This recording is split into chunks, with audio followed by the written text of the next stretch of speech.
निम्नलिखित में से कौन सी प्रक्रिया पर्यावरण में प्राप्त जानकारी के अर्थ निर्माण में आवश्यक है और इसे स्मृति में आगे संग्रहित करती है? तो इसका जो करेक्ट आंसर है वो हो जाएगा ऑप्शन नंबर तीसरा जो है इसका राइट आंसर हो जाएगा ये ध्यान। तो ऑप्शन नंबर तीसरा जो है इसका करेक्ट आंसर हो जाएगा ये।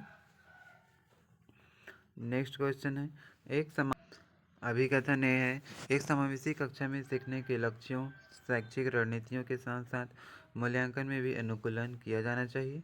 कारण आर है समावेशी का दर्शन शैक्षणिक दृष्टिकोण और मूल्यांकन के माध्यम से सभी व्यक्तिगत मतभेदों को खत्म करने की वकालत करता है। तो इसका जो करेक्ट आंसर है वो हो जाएगा ऑप्शन नंबर पहला जो है इसका राइट आंसर हो जाएगा। ये सत्य है लेकिन आर जो है वो गलत है ना। तो इस तरीके से ऑप्शन नंबर पहला जो है इसका राइट आंसर हो जाएगा ये। नेक्स्ट है एक शिक्षिका ने देखा कि उसका एक छात्र अत्यधिक ध्यान भटकाने वाला है और उसे कक्षा के दौरान ध्यान देने में परेशानी होती है। निम्नलिखित में से कौन सी रणनीति छात्र को केंद्रित रहने में मदद करने के लिए एक प्रभावी रणनीति होगी? तो इसका जो करेक्ट आंसर है हो जाएगा ऑप्शन नंबर पहला जो है इसका करेक्ट आंसर हो जाएगा ये स्वनियमन और समय प्रबंधन के लिए छात्र को टाइमर देना जरूरी है ना। तो इस तरीके से ऑप्शन नंबर पहला जो है इसका राइट आंसर हो जाएगा ये। हेलो फ्रेंड्स, तो कैसे हैं आप सब लोग। आज की इस नए वीडियो में आप सभी लोगों का बहुत बहुत स्वागत है।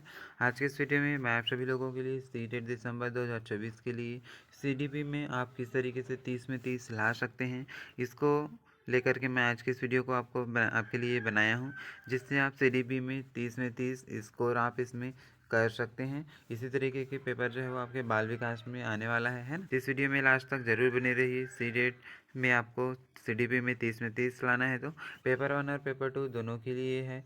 तो पेपर वन और पेपर टू दोनों वाले आप इस वीडियो को देख सकते हैं। दोनों के लिए बहुत ही ज़्यादा ये हेल्पफुल होने वाला है। तो इस वीडियो में लास्ट तक जरूर बने रहिए। यदि आप चैनल पर पहले बार आए हैं तो इस चैनल को सब्सक्राइब जरूर कर लीजिए।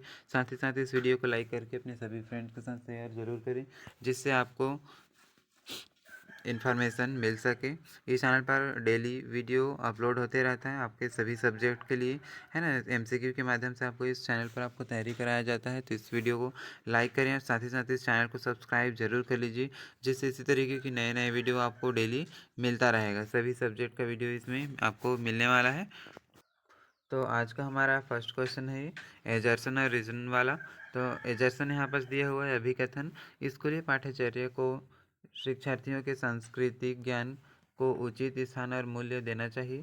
कारण आर दिया है छात्रों को उनकी सांस्कृतिक पहचान बनाए रखने में सहायता करना और सीखने की सुविधा प्रदान करना। तो इसका जो राइट आंसर है वो ऑप्शन नंबर चौथा जो है इसका करेक्ट आंसर ये हो जाएगा। ए और आर दोनों सत्य है और आर जो है वो एक ही सही व्याख्या कर रहा है ना। तो इस तरीके से ऑप्शन नंबर चौथा जो है इसका राइट आंसर हो जाएगा ये।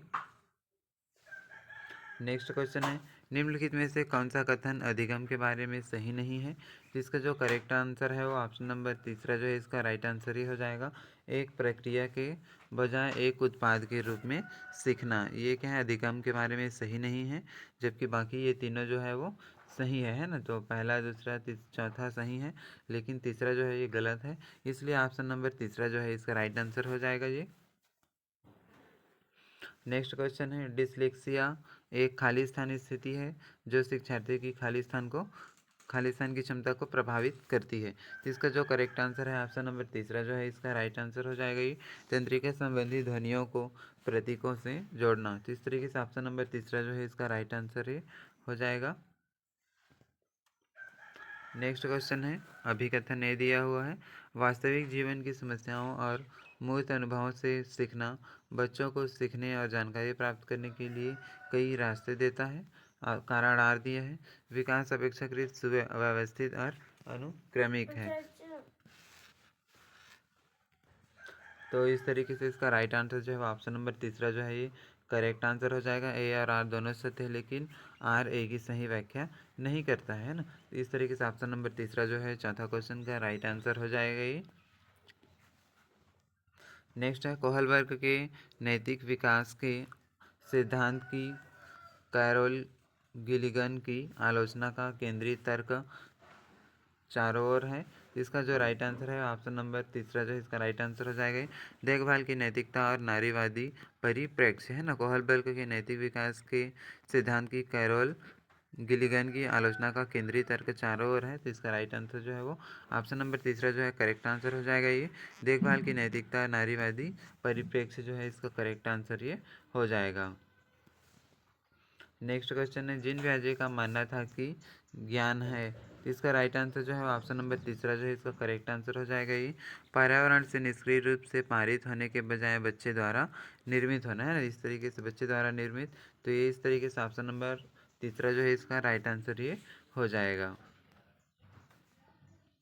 नेक्स्ट क्वेश्चन है, समीर नृत्य प्रतियोगिता में उत्सुकता से केवल इसलिए भाग लेता है क्योंकि वह नगद का पहला पुरस्कार जीतने में रुचि रखता है, तो समीर किस प्रकार का ये विद्यार्थी है ना, तो उसको आपको यहाँ पर से बताना है। तो इसका जो करेक्ट आंसर हो जाएगा वो ऑप्शन नंबर तीसरा जो है ये राइट आंसर ये हो जाएगा। वो आंतरिक रूप से प्रेरित है तभी इस तरीके से ये कर रहा है ना, तो इंट्रिंसिकली वो क्या है, वो मोटिवेट है, आंतरिक रूप से प्रेरित है, इस तरीके से ऑप्शन नंबर तीसरा जो है इसका राइट आंसर हो जाएगा ये।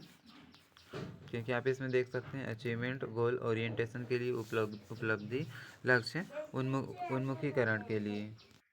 आपने इस मूवी को इस आपने देखा होगा 3 इडियट के लिए, है ना, जिसमें कि यहाँ पर आमिर खान जो है वो मास्टरी ओरिएंटेशन यानी कि निपुणता उन्मुखीकरण के लिए है, और ये जो है फेलियर एवोइडेंस के लिए है, और ये जो है परफॉर्मेंस अप्रोच के लिए, है ना, तो आप इसकी सहायता से आप भी इस क्वेश्चन को आप इसमें समझ सकते हैं। नेक्स्ट क्वेश्चन है ये, निम्नलिखित में से कौन समाजीकरण की प्रक्रिया की विशेषता बताता है, इसका जो करेक्ट आंसर है वो ऑप्शन नंबर पहला जो है इसका राइट आंसर हो जाएगा। बी, सी और डी जो है इसका राइट आंसर ये हो जाएगा, बी, सी और डी, यानी कि यहाँ बी में दिया हुआ है यह एक जटिल प्रक्रिया है जो समाजीकरण की विशेषता बताता है, तो सही बात है कि यह एक जटिल प्रक्रिया है। दूसरा है यह विभिन्न संस्कृतियों में विशिष्ट रूप से घटित होता है, सही है ये, है ना। यह एक बहुआयामी प्रक्रिया है, तो ये भी सही है, लेकिन ये लिनियर नहीं है ना, रैखिक नहीं है, तो इस तरीके से ऑप्शन नंबर पहला जो इसका राइट आंसर हो जाएगा बी, सी और डी। नेक्स्ट क्वेश्चन है, अभिकथन है छात्रों को अच्छी तरह से करने और स्कूल में रहने की अधिक संभावना है यदि वे अपने स्कूल से भावनात्मक लगाव रखते हैं और मानते हैं कि वे मायने रखते हैं। कारण आर दिए हुए यहाँ, सीखने में भावनाएं महत्वपूर्ण भूमिका निभाती है, इसका जो करेक्ट आंसर है वो ऑप्शन नंबर चौथा जो है इसका राइट आंसर हो जाएगा। ए और आर दोनों सत्य है और आर एक ही सही व्याख्या कर रहा है ना, इस तरीके से ऑप्शन नंबर चौथा जो है इसका करेक्ट आंसर ये हो जाएगा। नेक्स्ट क्वेश्चन है, कूदते समय रस्सी के पैर में फंसने के कारण खेल में आउट प्राप्त करने के बाद अरु का कहना है कि रस्सी ने जानबूझकर उसे बाहर निकाला। जिन पियाजे के संज्ञानात्मक विकास के सिद्धांत की किस चरण में बच्चे इस तरह का तर्क जो है वो करते हैं, तो इसका राइट आंसर हो जाएगा ऑप्शन नंबर तीसरा, प्री ऑपरेशनल स्टेज यानी कि पूर्व परिचालन चरण, मतलब प्री ऑपरेशनल स्टेज में बच्चे जो होते हैं वो इस तरीके से बात या फिर तर्क करते हैं, तो इस तरीके से ऑप्शन नंबर तीसरा जो है इसका राइट आंसर ये हो जाएगा। नेक्स्ट क्वेश्चन है, प्राथमिक कक्षाओं में भाषा विकास की सुविधा प्रदान की जाती है, तो इसका करेक्ट आंसर जो है वो कौन सा हो जाएगा, तो ऑप्शन नंबर तीसरा जो है इसका राइट आंसर हो जाएगा। जब शिक्षक अमूर्त अवधारणाओं को संदर्भित करने के लिए ठोस उदाहरणों का उपयोग करते हैं, है ना, इस तरीके से ऑप्शन नंबर तीसरा जो है इसका राइट आंसर ये हो जाएगा। नेक्स्ट है, निम्नलिखित में से कौन सा प्रकार का प्रश्न किसी छात्र की जानकारी का आलोचनात्मक मूल्यांकन करने की क्षमता का आकलन करने में मदद कर सकता है, इसका जो करेक्ट आंसर है ऑप्शन नंबर दूसरा हो जाएगा। प्रश्न जो छात्र की व्यक्तिगत राय पूछता है ना, तो ये जो है वो करेक्ट आंसर हो जाएगा इसका, तो ऑप्शन नंबर दूसरा जो है ये राइट आंसर हो जाएगा। नेक्स्ट क्वेश्चन है, निम्नलिखित में से कौन संज्ञान और भावना के बीच संबंध को उपयुक्त रूप से परिभाषित करता है, तो इसका जो करेक्ट आंसर है वो ऑप्शन नंबर चौथा जो है इसका राइट आंसर हो जाएगा। भावना और अनुभूति पर दूसरे एक अन्योन्याश्रित, है ना, तो इसका जो करेक्ट आंसर है वो ऑप्शन नंबर चौथा हो जाएगा। भावना और अनुभूति एक दूसरे पर अन्योन्याश्रित है, ये करेक्ट आंसर है ये। नेक्स्ट क्वेश्चन है, पाठ्यपुस्तकों और मीडिया में विभिन्न लिंगों का कितना और किस तरह से प्रतिनिधित्व किया जाता है, जैसे महत्वपूर्ण प्रश्न पूछने को प्रोत्साहित किया जाएगा, है ना। इसका जो करेक्ट आंसर है ऑप्शन नंबर दूसरा राइट हो जाएगा। लैंगिक रूढ़िवादिता पर सवाल उठाना, इसका ऑप्शन नंबर दूसरा जो है इसका राइट आंसर ही हो जाएगा। नेक्स्ट क्वेश्चन है, अभिकथन और कारण वाला यहाँ पास क्वेश्चन जो है वो दिया हुआ है। तो यहाँ पास अभिकथन दिया है, एक समावेशी कक्षा में सीखने के लक्ष्यों, शैक्षणिक रणनीतियों के साथ साथ मूल्यांकन में भी अनुकूलन किया जाना चाहिए। कारण आर दिया है, समावेशी का दर्शन शैक्षणिक दृष्टिकोण और मूल्यांकन के माध्यम से सभी व्यक्ति मतभेदों को खत्म करने की वकालत करता है। तो इसका जो करेक्ट आंसर है ऑप्शन नंबर पहला जो है ये राइट आंसर ये हो जाएगा। ए सत्य है लेकिन आर जो है वो गलत है। तो इस तरीके से ऑप्शन नंबर पहला जो है इसका राइट आंसर हो जाएगा। नेक्स्ट देख लेते हैं, निम्नलिखित में से कौन सी प्रक्रिया पर्यावरण से प्राप्त जानकारी के अर्थ निर्माण में आवश्यक है और इसे स्मृति में आगे संग्रहित करती है। तो इसका जो करेक्ट आंसर है ऑप्शन नंबर तीसरा जो है इसका राइट आंसर ही हो जाएगा, ध्यान। तो ध्यान ऑप्शन नंबर तीसरा जो है इसका राइट आंसर हो जाएगा ये। नेक्स्ट है, एक शिक्षिका ने देखा कि उसका एक छात्र अत्यधिक ध्यान भटकाने वाला है और उसे कक्षा के दौरान ध्यान देने में परेशानी होती है। निम्नलिखित में से कौन सी रणनीति छात्र को केंद्रित रहने में मदद करने के लिए एक प्रभावी रणनीति होगी। तो इसका जो करेक्ट आंसर है वो ऑप्शन नंबर पहला ही जो इसका राइट आंसर हो जाएगा, स्वनियमन और समय प्रबंधन के लिए छात्रों को टाइमर देना चाहिए, है ना। ऐसे छात्र जो होते हैं उसको अपना टाइम मैनेजमेंट करने के लिए और सेल्फ रेगुलेशन के लिए टाइमर देना चाहिए। तो ये इसका करेक्ट आंसर हो जाएगा ऑप्शन नंबर पहला। नेक्स्ट है, वाइगोत्स्की के अनुसार संज्ञानात्मक विकास को सुगम बनाने में शिक्षक की क्या भूमिका होती है।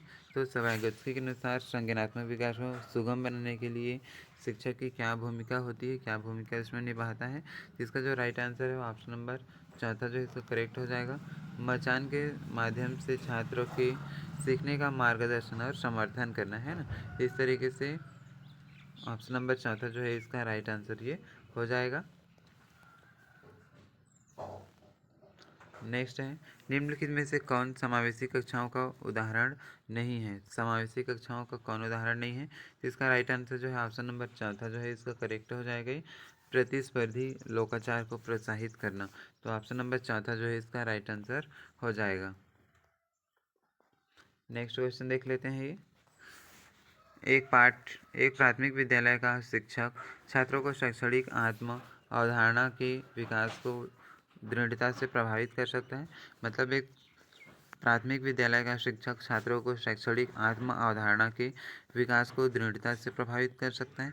इसका जो करेक्ट आंसर है ऑप्शन नंबर पहला जो है इसका राइट आंसर हो जाएगा, छात्रों में सहायता और पहल को पुरस्कृत करना, है ना। इस तरीके से ऑप्शन नंबर पहला जो है इसका राइट आंसर ये हो जाएगा। हेलो फ्रेंड्स, यदि अभी तक आपने इस वीडियो को लाइक नहीं किया है तो इस वीडियो को लाइक ज़रूर कर दीजिए और साथ ही साथ इस चैनल पर यदि आप पहले बार आए हैं तो इस चैनल को सब्सक्राइब जरूर कर लीजिए, क्योंकि इसी तरीके का नया वीडियो आपको इस चैनल पर डेली अपलोड होते रहता है, जिसका नोटिफिकेशन आपको मिलता रहेगा। तो इसलिए इस चैनल को सब्सक्राइब जरूर कर लीजिए, साथ ही साथ अपने सभी फ्रेंड्स के साथ शेयर जरूर कर दीजिए।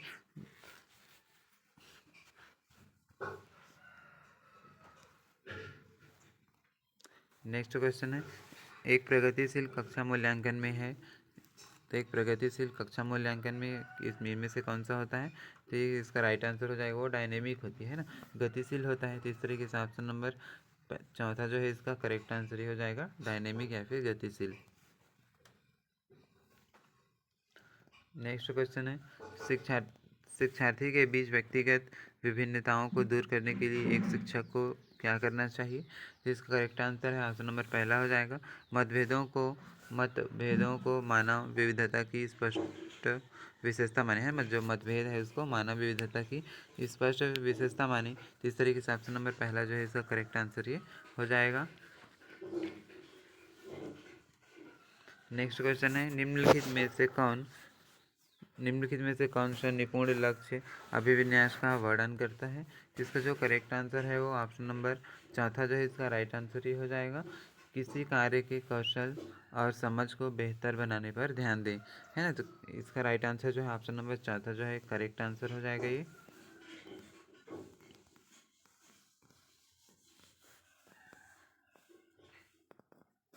नेक्स्ट क्वेश्चन देख लेते हैं।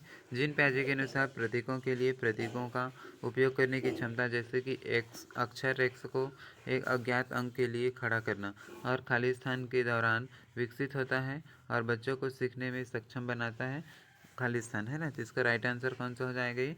तो ऑप्शन नंबर पहला इसका करेक्ट आंसर हो जाएगा ये, औपचारिक परिचालन चरण या बीज गणितर कलन, है ना। तो इस तरीके से ऑप्शन नंबर चौथा ऑप्शन नंबर पहला जो है इसका करेक्ट आंसर ये हो जाएगा। नेक्स्ट क्वेश्चन देख लेते हैं 25 नंबर का। कार्य प्रगति पर पोर्टफोलियो रचनात्मक मूल्यांकन के लिए प्रभावी उपकरण है क्योंकि, जिसका करेक्ट आंसर जो है वो ऑप्शन नंबर तीसरा हो जाएगा ये। ऑप्शन नंबर तीसरा मतलब ए पहला ए और बी इसका करेक्ट आंसर ही हो जाएगा। ए में दिया है वे मूल्यांकन की प्रक्रिया में छात्रों को शामिल करते हैं, तो करेक्ट आंसर है ये। और दूसरा वे व्यक्तिगत छात्रों के लिए प्रगति से ऊपर अंतर्दृष्टि प्रदान करते हैं। तो इसका राइट आंसर जो है ऑप्शन नंबर तीसरा जो है इसका करेक्ट आंसर ये हो जाएगा। नेक्स्ट क्वेश्चन है निम्नलिखित में से कौन सा एक प्रश्न का उदाहरण है जिसके लिए छात्रों को जानकारी का विश्लेषण करने की आवश्यकता है। इसका जो करेक्ट आंसर है ऑप्शन नंबर पहला जो है इसका करेक्ट आंसर हो जाएगा ये। मार्किंग बर्ड को मारने के लिए लेखक में प्रतीकवाद का उपयोग कैसे करता है ना। तो इस तरीके से ऑप्शन नंबर पहला जो है इसका करेक्ट आंसर हो जाएगा। अब देख लेते हैं 27 नंबर क्वेश्चन। तो समस्या समाधान को खालिस्तान के द्वारा बढ़ावा दिया जाता है, तो इसका जो करेक्ट आंसर है वो ऑप्शन नंबर चौथा जो है इसका करेक्ट हो जाएगा, डाइवर्जेंट थिंकिंग या फिर जो अपसारी चिंतन होता है ना, इसके द्वारा समस्या समाधान को बढ़ावा दिया जाता है। तो इस तरीके से डाइवर्जेंट थिंकिंग या फिर अपसारी चिंतन जो है इसका राइट आंसर ही हो जाएगा।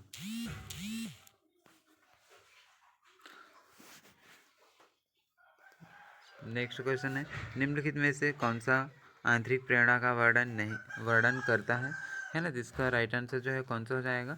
इनमें से कौन सा ऑप्शन है जो आंतरिक प्रेरणा का सही वर्णन करता है? इसका जो करेक्ट आंसर है ऑप्शन नंबर चौथा हो जाएगा। प्रेरणा जो किसी कार्य के व्यक्तिगत आनंद से आता है ना, जो ऐसा प्रेरणा जो किसी कार्य के व्यक्तिगत आनंद से आता है तो आंतरिक प्रेरणा का सही वर्णन करता है ना। जिस तरीके से इंटरनल मोटिवेशन आता है, तो ऑप्शन नंबर चौथा जो है इसका करेक्ट आंसर ही हो जाएगा। अब देख लेते हैं हम सेकेंड लास्ट क्वेश्चन, क्योंकि आज की इस वीडियो में हम 30/30 यानी कि CDP में 30 में 30 किस तरीके से हम ला सकते हैं उसको, जो पेपर में आने वाला है इस क्वेश्चन को हम आज की इस वीडियो में सॉल्व कर रहे हैं। तो आज का इस सेकेंड लास्ट क्वेश्चन जो है हम देख लेते हैं। कोहलबर्ग के नैतिक विकास के सिद्धांत के अनुसार किस स्तर पर बच्चे स्वयं केंद्रित होते हैं और कुछ करने में अपना लाभ देखते हैं, है ना। तो इसका जो करेक्ट आंसर कौन सा हो जाएगा? तो ऑप्शन नंबर चौथा जो है इसका राइट आंसर हो जाएगा। पहले स्तर में दूसरे चरण में, पहले स्तर में दूसरे चरण में, इस तरीके से ऑप्शन नंबर चौथा जो है करेक्ट आंसर हो जाएगा, क्योंकि इसमें बच्चा जो होता है स्वयं केंद्रित होता है और कुछ करने में अपना लाभ देखते हैं कि हमारा लाभ हो रहा है कि नहीं हो रहा है। अब देख लेते हैं लास्ट क्वेश्चन। विकास के क्रम में बच्चा सूक्ष्म गति कौशल से पहले स्थूल गति कौशल प्राप्त करता है। यह दर्शाता है कि विकास किस तरीके का है, रैखिक है, समीपस्थ है, अराजक है या फिर सिरोपदोन्मुखी है।